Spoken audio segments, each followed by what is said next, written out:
Yeah, I kind of, emphasizing the point. One of the things that's come up in these interviews is not that many people that are outside the space community actually know we're planning to send astronauts to the moon in 2024. Yeah, I know. It's actually quite surprising too. There's so many people literally outside of the niche of what's the space industry. But I think that's why it's important that you're doing what you're doing, what I'm doing, what science communicators are doing. So we got to get the word out there. I know, and I mean, it's been kind of interesting looking at the broad range of kind of reactions. Some people are like, "Didn't they shut that down in 2011?" Yeah. And then the other side of it is, haven't we always been going to the moon? It's like, Yeah. Wow. Have you been getting that in your interviews? Like, have you been interviewing people not in the space industry? yeah, that's been my primary goal. Originally, Wow. this started as a kind of an anti-social distancing project. I worked from home before everybody else did, and so Same here. yeah. And so in December, Doug Laverio, he was doing that countdown to the end of 2024 and his Hero of the Day. I was Mhm. like, what if I interviewed like regular everyday people, like at the coffee shop, at the stores, and what have you? So I did that between like December and the middle of March, and since then I've kind of do everything virtually, and it's kind of changed a little. But uh, Wow, that's so cool. I think that's awesome because like I always talk about how important it is to just talk with people. My example is always at the airport. I mhm. always think it always happens. I always get into conversations with people like at the airport cafe or whatever it is about space. Like it just happens every single time. And just like total strangers. And that's the thing. I think a conversation about, for instance, this going to the moon or just space in general can be as casual as just like talking to someone at a coffee shop. It So can be. I haven't quite nailed how to approach strangers with the topic, right? Because mm, it's like, hey, can you help me with my project? Sounds like so scammy. It's like, yeah. what are you about to sell me, and how is this going to hurt me? That's kind of like the thing. But how do you strike up conversations with people at the airport? So usually, I'm trying. It's usually something that I'm wearing, to be honest, because I'm always wearing space stuff. And so sometimes someone will mention something. So sometimes like they'll be the ones to initiate, but that doesn't always happen. Sometimes if I'm just talking to a person next to me about something. So a perfect example was actually when I was coming back from a launch in Florida, and I think it was the Gozar, and I was actually at the airport bar, just like having a glass of wine and like fries or something. And there was a person next to me, and they just, I think, were like, oh, it's like, where are you traveling to? Or I was like, oh, where are you traveling to, or something. And then I think usually when you're traveling, they'll ask like, oh, like, what's your reason? Like most of the time you're talking to someone on the plane, they're like, why are you traveling? Like, where are you going to? Where are you coming from? And that was kind of the perfect excuse to say, well, like I was just at a rocket launch. And then usually it'll start the conversation. They're like, wait, what? Like this is something that's going on. Like we didn't know that there's still launches happening. And then a whole conversation that specifically happened in Florida. But yeah, most of the time it's just, I think, like, yeah, I don't know, just sometimes it'll just be a random stranger like sitting next to you at a cafe, and you'll just kind of start talking about something. I mean, it's like kind of hard to explain. It usually just happens organically, like, and it's never usually an intention. So I think for you it's maybe different because you're going with the intention maybe of filming them and stuff to interview them. But yeah, I don't know, just being open. Yeah, Yeah. it definitely works a lot easier if you've already developed kind of rapport as opposed to just tossing it on them. But uh, Yeah. sometimes you got to do that too if you're gonna. I haven't missed a day yet, so I have interviewed literally everybody since the beginning of starting this project in December. So Wow. That's incredible. And you want to hit like, was it 2000? How many? well, I started like I think December 16th, and from that point to the end of 2024 comes out to be 1,840 days. So Wow. that's the thing. Of course, I hope we stick with the 2024 goal. Otherwise, these conversations would get very weird. Well, we were Yeah. planning at one time to start. Yeah. Well, it's kind of like the conversation about James Webb. I get that all the time from people. They're like, so what's the status with the James Webb Space Telescope? And I'm like, at this point, who even knows when it's going to be launched? Because it keeps getting, pushed back over and over again. So, yeah. Yeah, that is. It's really a shame. Why do we have so much trouble with these big projects? It's not like. I think it's just because like they're big projects.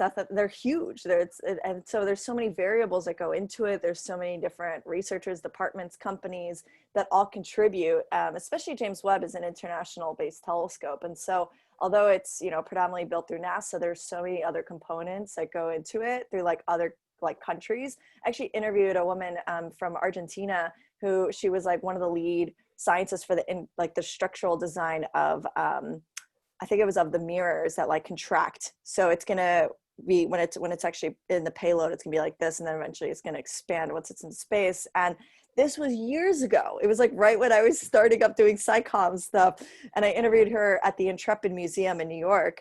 And yeah, and so the point is that she was based out of an Argentinian like research team, and there was all these different research teams from around the world that contribute to it. So I think that's a big contributing factor as well.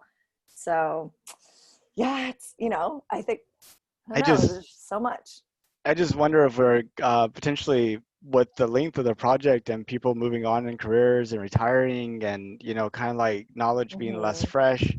I mean, I can just see like with the Hubble, whenever they sent it up, they discovered some problems afterwards that required some intervention. And Yeah.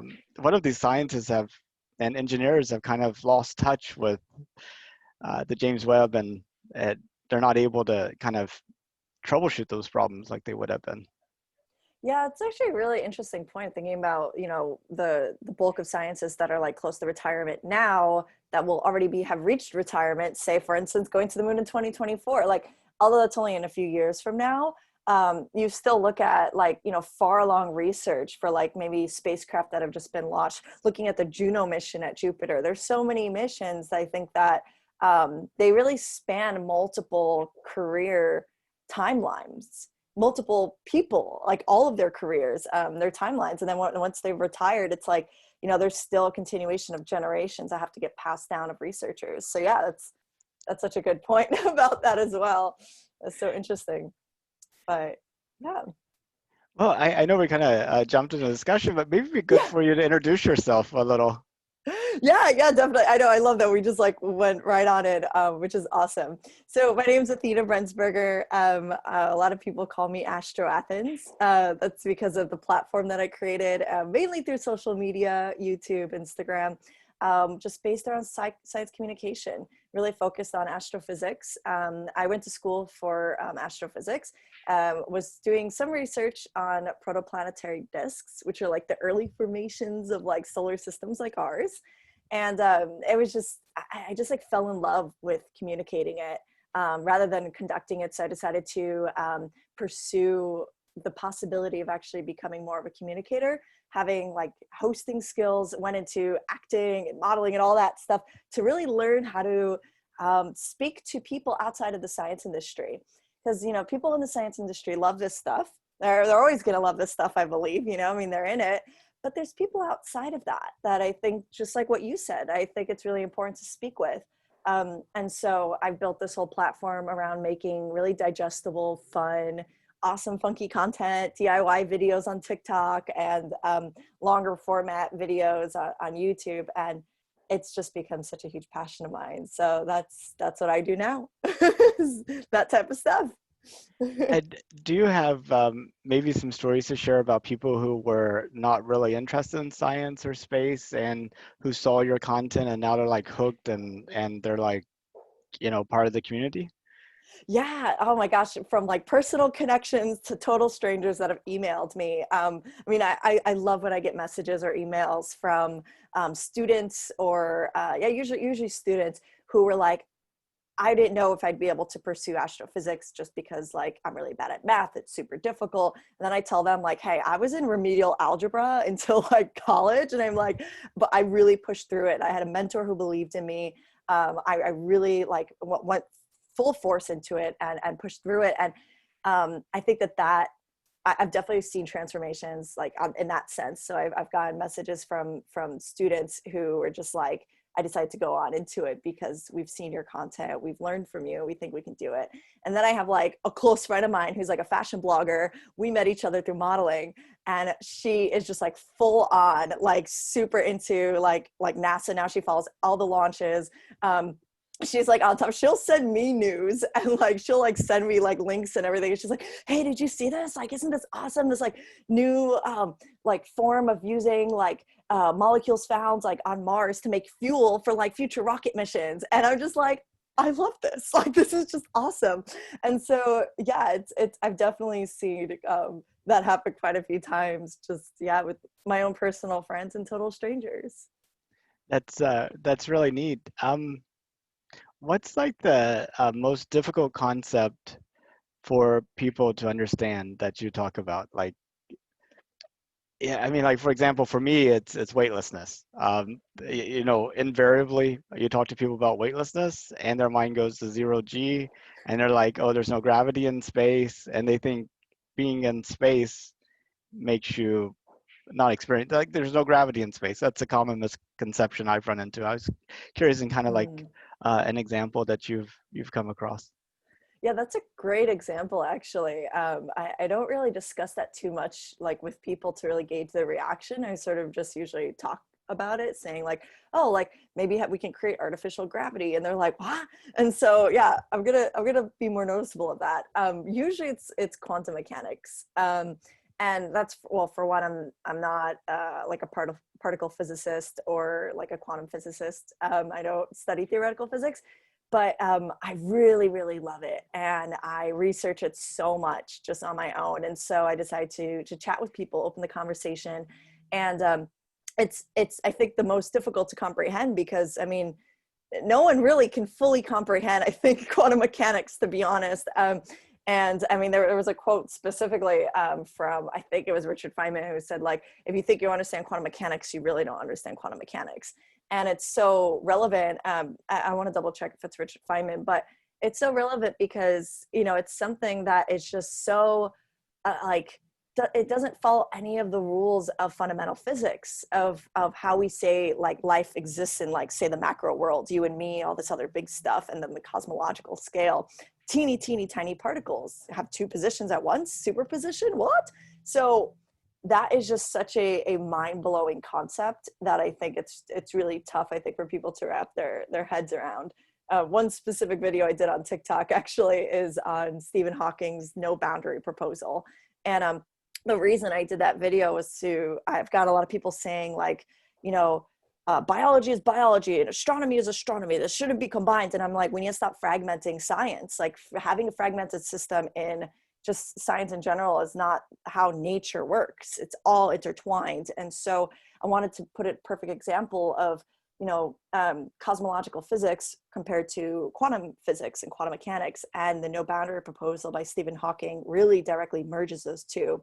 And so I wanted to kind of just say that as an example, and it just went crazy on TikTok with the comments of people. I mean, it was just insane. So it's tough, I think, for anyone to wrap their head around it. Yeah, indeed. And you know, you also wonder because these are things that you can't observe directly with your senses. You know, like mechanics are like, you know, I mean, there's so many like so much science you can observe directly, but there's stuff that you can't. I mean, and you wonder how much of the science is really um, because of our inability to really precisely measure. I mean, is it our Mhm. way of dealing with sort of the static and the devices that we use as opposed to really an underlying principle? And I don't know enough to even know if that makes sense, but I was just wondering what Yeah. your thought was.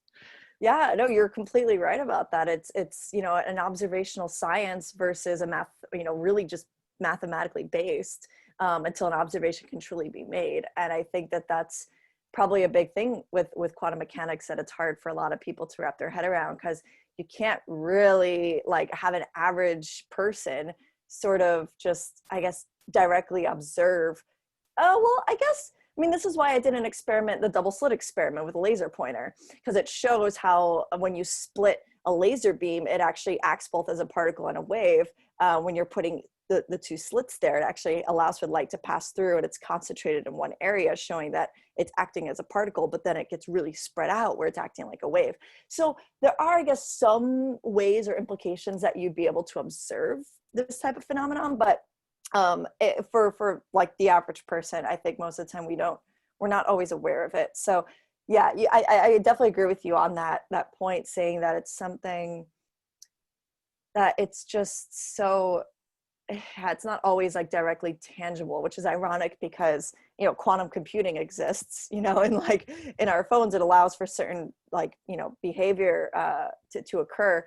That's about the limit that I have as far as my knowledge goes. I have friends who actually like study quantum mechanics, and they've been able to really dive in with me.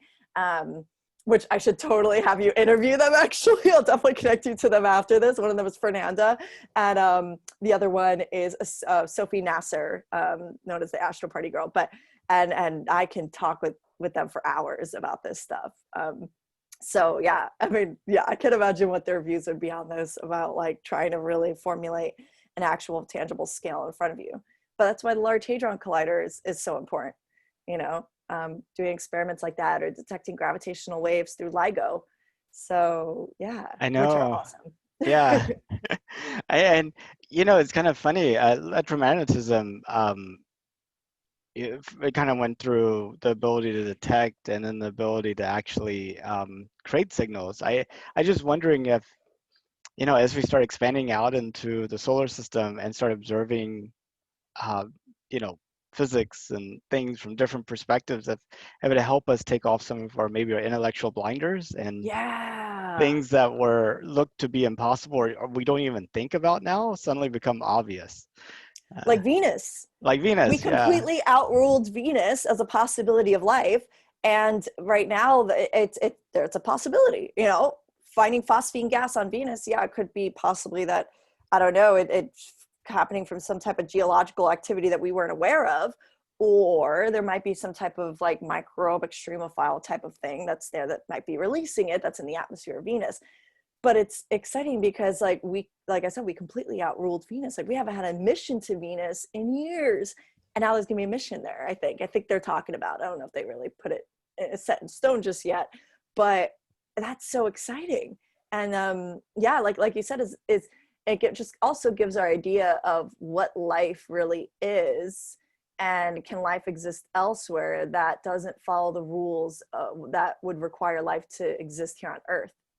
For example, an atmosphere, for example, water, for example, warmth, for example, we found frogs that can literally die under frostbite and then come back to life and their heart can start again. And, it's just really astonishing. Or like extremophiles that can remain dormant and then can come back to life, and I think that gives us such a different view of what we previously thought life could be like elsewhere in the universe. And so, yeah, it's crazy. It Crazy stuff. it is pretty awesome.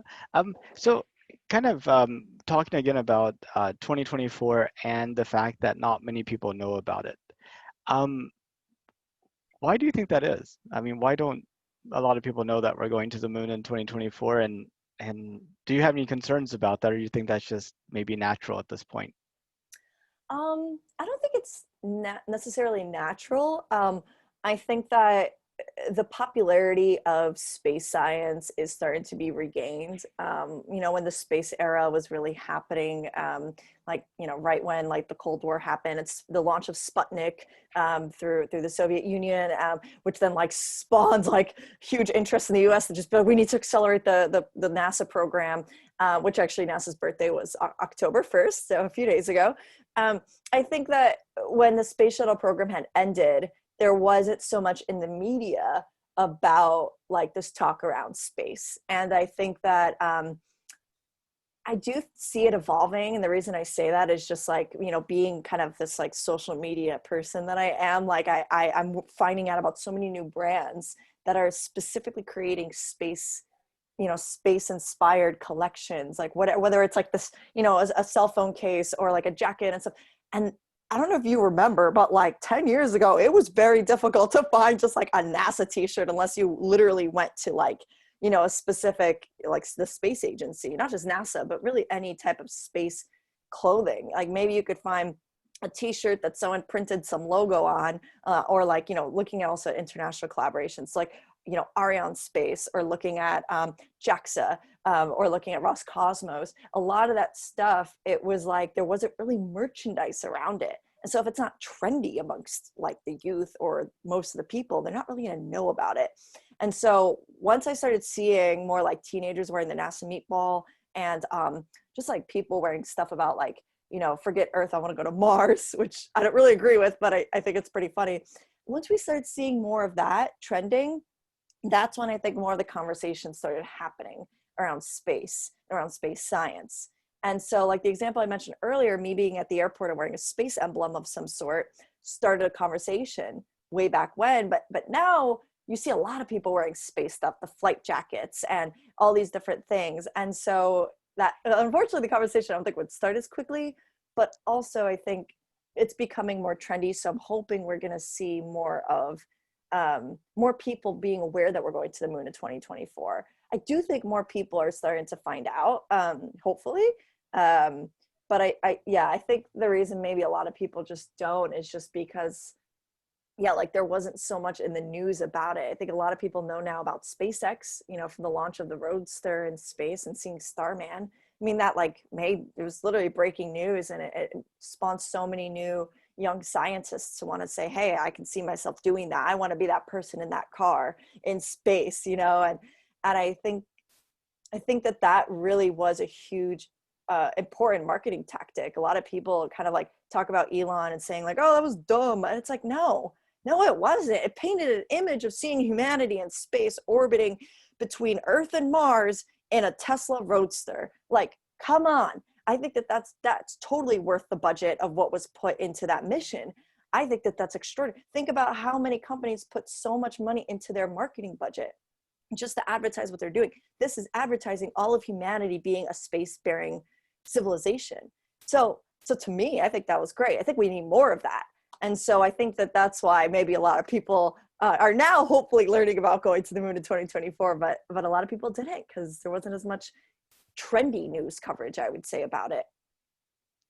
Yeah, definitely. And I mean, you're right about that Roadster. I have posters of that around my house. It's such an awesome vision, just Yeah. to think, just kind of driving among the stars. But not everybody fully embraces kind of our,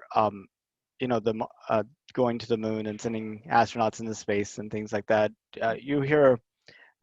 I've heard like the common theme of, I mean, the vast majority of the people I talk to are excited and interested in it.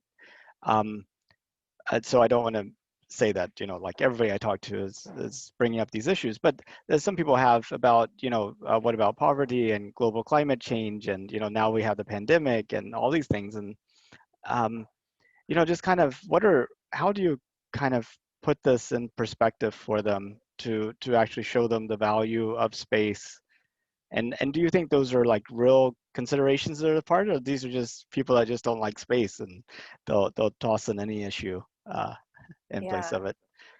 Well, I definitely don't think the later part that you said, which is that they don't like space. I think that maybe I have talked to a lot of people who say like they would prefer to never leave like Earth, and the thought of space actually gives them anxiety because it's so vast. It can be really, I think, hard for a lot of people to process. But I don't think that's the reason why, people bring up these valid points. It's because they're valid points. It's because we are facing a worldwide pandemic. We are facing poverty. There's water, like clean water shortages all over the world, and there's so many problems that is going on in our current world, and so I think my view on that is every time through space exploration there have been these extraordinary comebacks from it, whether it's a new form of technology that was built under the pressures of traveling to space. For instance, what you mentioned about the Hubble Space Telescope is my favorite example. Is when it was launched, all the images were blurry. So NASA got together all the best computer software engineers, they corrected the lens, they figured out what the problem was. And through that technology, that was used in hospitals to detect breast cancer much earlier on. It was actually used in modern day mammograms. Oh, And wow. so imagine all the thousands of lives that have been saved probably from detecting breast cancer early on because of blurry images taken by the Hubble Space Telescope. And so that's what we're talking about when we talk about going to the moon or going to space, is that there are things we have not yet thought of yet that can really change and transform the world that we live in today, and try to combat and fight the problems that we're facing today that maybe we can't figure out the solutions here on Earth. Maybe through the pressures of being in zero gravity, of being in, you know, these harsh environments, being on the lunar surface where there's like literally possibly, I mean, there's ice water at least at the South Pole, but other than that, it's like, you know, a really harsh environment, no atmosphere. And so undergoing that, you know, we're going to have to come up with alternate ways to survive.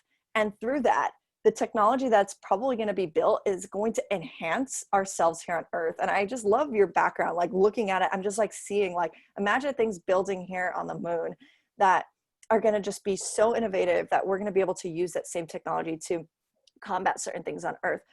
For instance, shortage of clean water. Like all the recycling processes that are done on the International Space Station to create clean water, recycling urine, being able to extract water vapor out of the air to create into drinking water, like all of those things. Imagine putting that on a grander scale here on Earth. It would be able to provide clean water to so many people. And then poverty. And then thinking also on a bigger scale, when we start to build up lunar villages, okay, and we're going to have international, like the whole world, it's going to be literally a whole worldwide effort. We're going to start to have to develop like new ways of possibly currency, of possibly working together, of possibly like creating different forms of like governmental unions. That's going to be directly relevant for the problems we're facing here on Earth, with poverty, with homelessness, with shortage of finances, money, with which is all kind of a concept in its own. I'm not even gonna get into right now, is money in itself. But then also jobs too. Is my thought is, I cannot believe that when I'm gonna be a grandmother one day, I'm not even a mother yet, but I'm thinking about when I'm gonna be a grandmother, my grandchildren are probably gonna be working jobs that I couldn't even think of right now. Jobs that we didn't even think could exist. Perfect example are computer software engineers. Literally, like my brother's career. Like our parents wouldn't have even thought of before the computer, you know. And it's just so, and so through space exploration, I really think that that is what will start to hopefully be something that can really, really evolve and shift our mindset of how to handle problems here on Earth. So that's why I think it's important to keep going to the moon. And one more thing I'll just say about this is looking at when the civil rights movement was in the 60s. It was right when we landed on the moon. It was right when we literally went to the moon. And so when the Demo 2 mission was happening, and Bob and Doug went to the ISS through the SpaceX Dragon capsule, that was right when the Black Lives Matter movement started. And that is just, you know, something to really keep in mind, that, you know, we go to space because it is, you know, there is no viewership that there is differences that we put in our systems here on Earth. And I really hope that through these space exploration programs, through all of this stuff, we can really start to see that, and we can start to actually eliminate the things that we face here systematically in our own community, like here on Earth. And you know, that really is the beauty and the joy of space exploration. You look at like the Outer Space Treaty, is the whole point is to have that be for the betterment of humanity, rather than, you know, looking at, you know, everybody based on their nation and stuff like that. Although I think it's beautiful that humans have migrated throughout the entire Earth to come to create different cultures, different types of foods, different music and vibrancy. I mean, that's what makes us so beautiful, is our diversity. But I do think that something to keep in mind is just that, yeah, through space exploration, we have to keep doing it. We can't just stop because of the things that we're facing here on Earth. Doing it is what's actually going to combat the things that we're facing here on Earth. And so, yeah, I really, really hope. I'm thinking about a scene right now from Hidden Figures where the NASA administrator broke down the sign saying that this is only like a white bathroom. It was like, here at NASA, we all pee the same color. He's like, there shouldn't be like a colored bathroom. There shouldn't be a white bathroom. Like that shouldn't even be happening. And that was during like, yeah, that was during right before, I think, the civil rights movement, because I was during Gemini program. And, you know, that like, I almost feel like we need another one of those reminders. We need another change like that. And, or, you know, and so I feel like seeing a launch like demo 2 and now crew 1 that's going to be happening October 31st is really going to hopefully shift that, and then going to the moon. Sorry, that was such a long answer. I have so many things to say about this. I understand. I felt the same way. So like whenever you look at humanity like 500 years in the future, which is about the same distance as from now to Christopher Columbus looking back. So if you could think of all that change, we've Wow. had the Europeans coming over to North America and everything that developed since then. Um, so if you just kind of project forward 500 years, what do you think humanity looks like? And are we really still just like on Earth making these little day trips to places, or have we really has Earth have Earthlings migrated throughout the solar system like they did on Earth, and we really have people that maybe never ever even step foot on the Earth? I mean, like, what do you think? The thought of someone never stepping foot on the earth, that's crazy. I would actually hope that we would never let that be, as far as never stepping foot on the earth, just because I do think there's like a deeper purpose within ourselves as natural born earthlings to at least still be connected to our home planet. But I do see for sure colonies being on the moon and on Mars.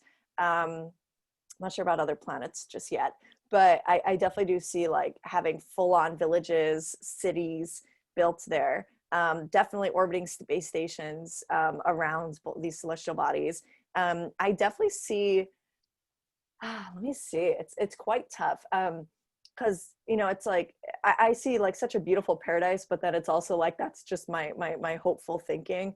I mean, I do feel like there unfortunately will start to be like there's going to be discrepancies, there's going to be like the first crime in space, and then there's probably going to be a lot of like difficulties, I think, adjusting to having separate is humanity separated now by like hundreds of thousands of miles.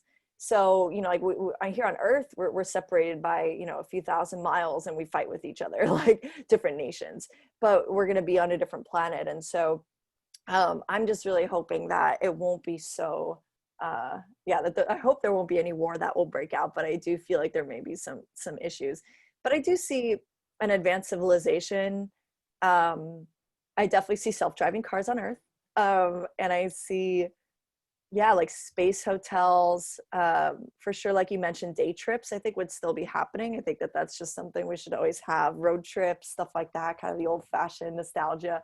But I do also see having like trips to the moon, trips to a few different space hotel options, going to a concert of your favorite musician in space. I definitely see that happening a lot. I also see like huge agricultural, like, I don't know, infrastructures, designs, things on the moon where they're building and harvesting different types of food. I feel like new food might be formed. I mean, who knows? I can't even fathom, because right now to have a farm on the moon, you would need to have like a full on like biosphere greenhouse type of thing, and we'd want to make it as Earth related as possible. But yeah, I think it's gonna be, yeah, I think it's gonna be pretty awesome. I think as long as we can really set up the proper documentation, the proper like agreements and paperwork, then that's really important. Branching off of the Outer Space Treaty, and now with the Space Force and NASA just collaborated over a new document. And so I think that, yeah, I mean, I definitely think we're gonna have like a lot more like worldwide hopefully partnerships. I think that will really be beneficial. When do you think like the first human will be born not on Earth? I don't know. I mean, like, I guess it ties into thought, hoping that won't be the case, because it's like there's going to be a lot of. I feel like the first few generations won't survive, unfortunately, because it's gonna be really harsh on like a newborn baby that's meant to exist on Earth. Um, First one though, um, I feel like it might be a few hundred years. I mean, maybe like 200 years. Maybe even less, actually. I bet the first batch would probably be around 100 years from now. But it might take a few generations for them to start to develop, I guess, like the necessary um, anatomical structure. I mean, the necessary things in their own body to be able to survive under like conditions of different levels of radiation, being able to survive without having the pull and the gravity of Earth. Unless, I mean, we're probably going to be making artificial gravity, so I guess that won't be a problem. Um, yeah, I'd probably say the first 100 years we might see that. That's me being very hopeful, though. I mean, we'll see. Yeah, that's what I would say. What do you think? Um, I want to say like within like next 30 years. I just like Wow, way more optimistic.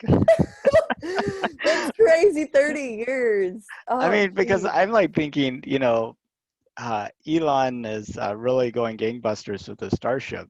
And, Yeah. you know, I mean, I like to think of the 2020s as being the space exploration what the 1990s were to the computer and the internet. I mean, Mm, in 1990, very few people had computers in their homes. Nobody was hooked up to the internet in terms, unless were at a college or what have you.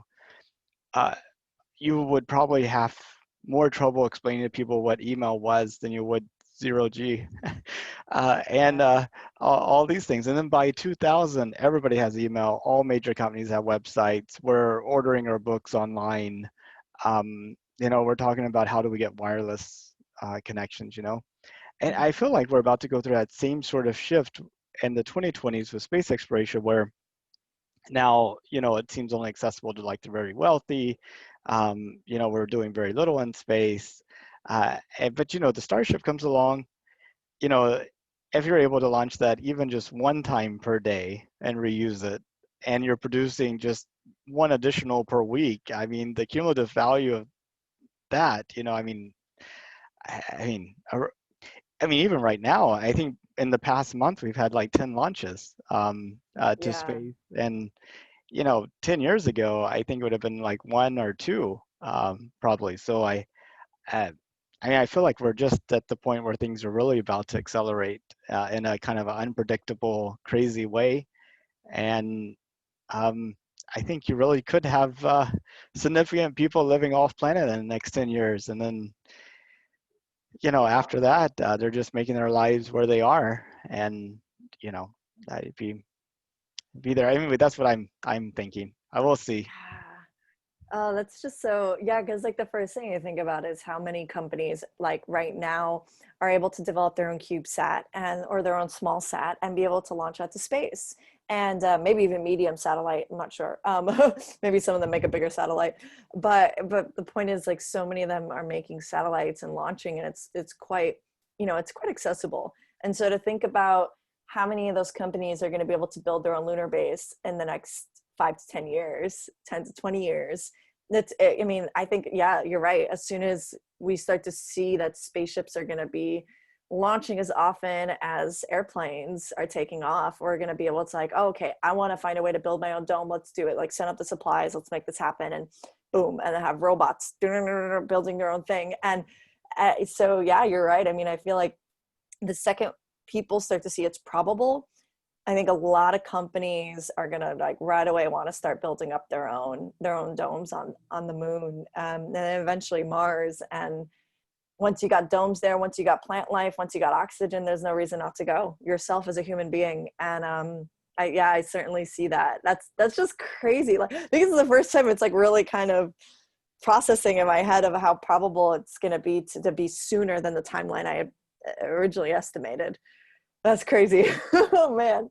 Yeah, I feel like a lot of people are holding back because they don't think it's possible, like Mhm. career-wise. I mean, how many people in elementary school wanted to be an astronaut, and then by high school they're like had other dreams. And maybe they don't have Yeah. those other dreams because their passion has diminished, but because kind of they're forced to deal with the reality, you're not going to be an astronaut. You're going to have to become an accountant. It starts with an A, so you got Yeah. that. I'm so happy you brought that up too, because something I didn't mention earlier about what I've been doing lately, what I'm working on is I do an astronomy stream for students on Dexter. So Dexter Alive, that's a school based out in Texas. and they're a STEM-based school. And so all the students have learned how to like work a 3D printer and how to like, build robotics and all this really cool stuff. And also building up artists and engineers as well. So they do a whole bunch of art and creative projects. And they're doing a maker contest right now of building their own lunar base. And Oh, so I'm actually like working with them to like assist them and like figuring out how to really make this possible. So we're looking at all the companies that have like ESA, European Space Agency, has their own like mock lunar, like huge thing here on Earth with like regolith, like mock lunar dust, and trying to oh, build their. really? Yeah, Hey, yeah. where I'll is have to that? send the link to you. I don't remember what country it's in off the top of my head, but I know that it's through ESA, the European Space Agency, that's doing it, and it's extraordinary. I'll send you the link after this.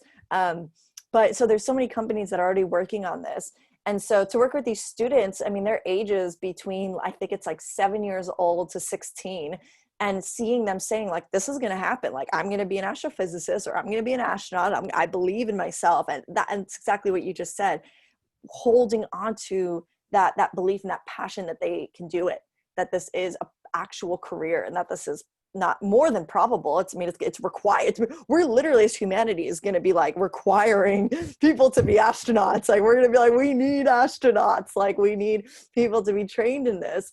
And so they were going to start seeing more programs as well opening up for people to see that this is a full-on career that they're going to be able to pursue. So yeah, you're totally right about that. Getting to the youth is extremely important. Yeah, and I live in Houston, and we have the Johnson Space Center here Oh, and Space Center nice. Houston, and even here, you know, uh, space really hasn't felt like that real in the past, few decades. But I think that's about to change too. Whenever you're taking flights from, Brownsville to Shanghai in 30 minutes, that's going to be Oh revolutionary. yeah. I mean, that makes me think about like the Concorde, the British Airways Concorde, and what I mean. That was very different technology, and obviously that stopped the program in production. But that was like a pretty quick flight. Do you ever go to Boca Chica to watch like the SpaceX testing? I, I, I would like to. I went there last September, like a year ago, and it Yeah. was quite a different facility than what I see now online. But Oh, it's amazing what they're doing out there. I uh, just yeah. awesome. Yeah. Oh my gosh, you should totally go sometime. I know like Texas is huge, so it's not like an easy drive or anything, but yeah, but it's so cool just from what I've been seeing. There's like a duo, I think, of guys on YouTube who actually live stream 24/7. Like they just Oh, have like a really? camera set up over there. Yeah. And I don't remember their name right now off the top of my head, but I'm subscribed to their channel. I'll send it to you as well if you ever want to watch. And they always have it going, and just in case those water tanks were to ever take off again. The SN5, I think is the actual name, but yeah, they literally look like water tanks that are like doing the hopper tests. Like so funny. I yeah, I could just see that. They do have quite a bit of a tank complex out there, and somebody wondering, one of them actually taking off on purpose or accident would be Yeah, interesting, I guess. yeah. But do you have any personal interest in going into space yourself? I mean, if it was safe and affordable. Oh yeah, definitely. I know I've had my eyes on Virgin Galactic, so ever since they put that price sticker on of 250K. Kind of got to put together a little piggy bank for that to make it happen one day. But yeah, I see myself going to space for sure.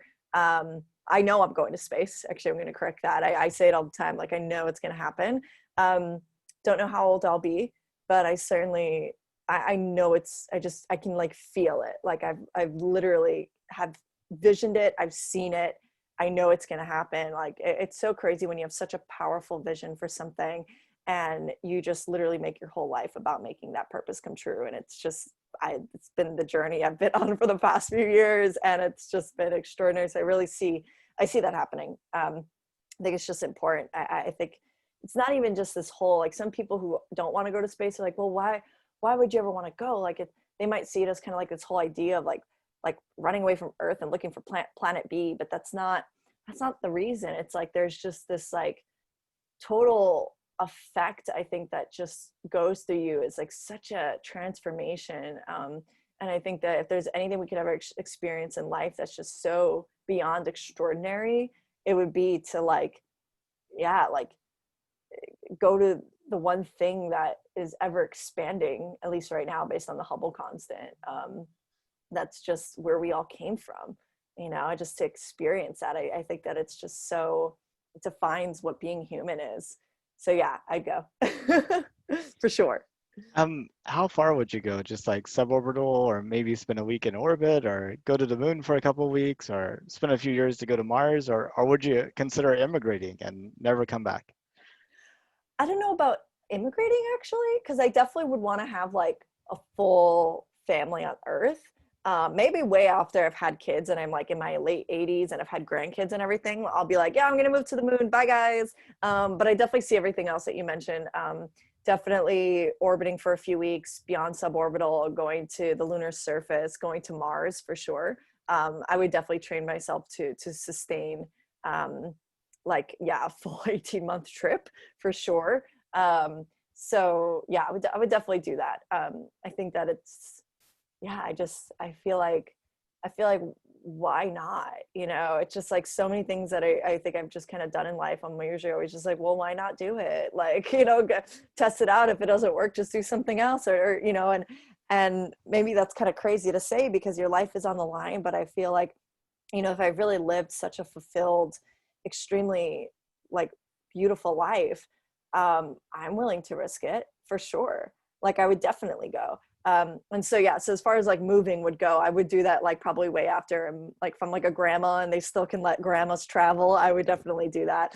I'd be like, cool, because I've actually like said many, many years ago that like I see myself, it sounds kind of like, this might sound more sort of morbid, but I see myself dying in space, but very, very, very old, not upon impact, just like peacefully, just being in space. Like, I had lived a whole life in my my early hundreds, 125 maybe years old. Like I feel like we'll probably be living longer by then, to be honest.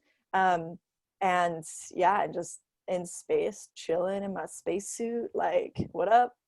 ready to ready to go. I don't know. I just think I actually think it's a very beautiful thing, to be able to see that humanity's made it that far, especially in our lifetime. I think that that's something really extraordinary. Yeah. Do you, do you think we'll still use Earth years as people move to Mars and what have you? I mean, will they be half the age? I think we'll definitely have to, they'll have two, I think they'll have two ages, because they'll definitely need to take into consideration the Mars age for sure. Also to just sync up or try to work on the circadian rhythm as well. Your biological clock, you're going to be set to Earth. But if you start to become, you're the third, fourth generation to be born on the moon or to be born on an orbiting space station or on Mars, I definitely think people are going to be born with three different types of birthdays. They're going to have the Earth birthday, the Mars birthday, or the the moon birthday, depending on where humanity is settled at that point. I definitely think they'll need to have all of those statistics, for sure. Just because yeah, it's important. Like you don't want to like be like, oh yeah, like I'm 15 on Mars, but on the Earth I'm actually this old. And then you go to meet someone and you're on some dating app and you're like, oh wait, you're like totally older than I thought. Like or you're much younger than I thought, and like it could terribly go wrong. Imagine Yeah, dating apps in the future though. Like I imagine know. it's like, oh, date someone from Earth. Oh, they're from Earth. Oh, I'll take a trip in 2 weeks to come visit you. It'd be crazy. Like you're Oh my dating a goodness. I Martian. know. I know. That'd be quite interesting. And just like the phases of Earth, if you're like on the moon, the Earth is basically in the same spot all the time for you, but it goes through phases just like the moon does to us. I mean, Yeah, it's like a completely different perspective. yeah, So, um, totally. well, is there anything else you wanted to talk about? Um, I don't think so. I think that this actually ended up being like so action packed and like so many great ideas came up. So I feel quite fulfilled. I do have one question for you though. Space Hero, have you heard of it? No, I It's like haven't. it's a reality TV show that's being put together to search the world for somebody to actually go to the International Space Station for 10 days. And Oh, I whoa. know, and normally I would think such a thing would be like a scam or what have you, but Axiom Aerospace, which I is need like to a see real that. legit company, uh, Yep. is the one that's going to be doing the logistics for getting them to the International Space Station and back, and they've acknowledged that. Wow.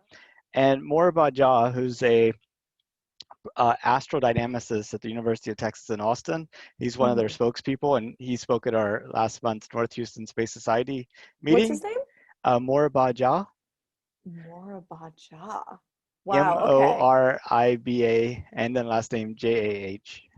Wow. Okay. Thank you. I'm literally writing this down. So I have this. Yeah, Axiom Space. I think they're also working on a space hotel, right? They're working on like a module. They may be, but they're definitely working on a module to be attached to the International Space Station, and then at some point be Yes. free floating. And they are also the ones that are working with SpaceX and Tom Cruise and what have you to get him in space next year. Right. So lots of good stuff. But yeah, spacehero.me is the website. And right now you could just sign up for their email list. And they have an insiders program, which isn't to sign up to be a contestant, it's to sign up to be like one of the fan people, I guess you could say. Wow.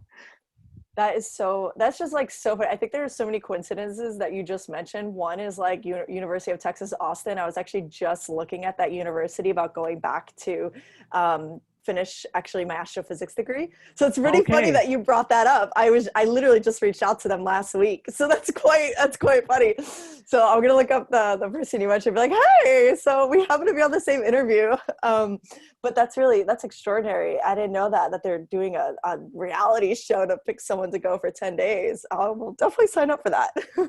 Yeah, I haven't actually interviewed him for the Countdown to the Moon, but Oh, we okay. have a monthly North Houston Space Society group, and he was our guest speaker last month. So that was Wow. that. Which we're doing them virtually now, so it was recorded. I can send you the link so you can see Yeah, him. I'd love to watch that. Yeah.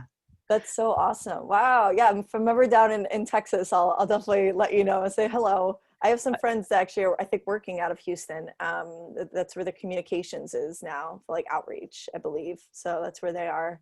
Oh Erin, wow. I don't know if you know her. I don't remember her Uh-uh. last name, Erin. Okay, maybe I'll connect you guys if you're looking for more interviews. Oh, I am. I got like 15 hundred plus more to do, so I could use all the help I could get.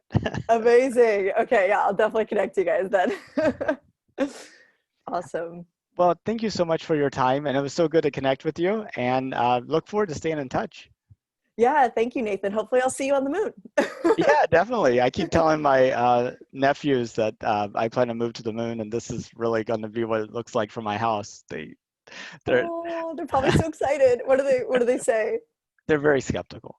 They're Oh, really? yes. I However, love it. I interviewed my youngest nephew for this program. He's Yeah. like 5, and it's so cute. I have to send it to you. He's like, "Will I get to go to the moon? When do I go to the moon?" It's like, Oh, I want to watch that. yeah. That sounds so sweet. Oh my gosh. Yeah, I definitely want to watch that. I'll send a link to you. Anytime you feel sad or down, you just a few seconds of this, and it perks you right up. Oh, I'm so excited. I'm definitely gonna watch that later. Oh, it's gonna be so awesome. Well, 5-year-old, when am I gonna go to the moon? Oh, that's the future. It That's the is. future of humanity. Well, I'll talk to you later. Thank you so much. Yeah, thank you, Nathan. Bye. Bye.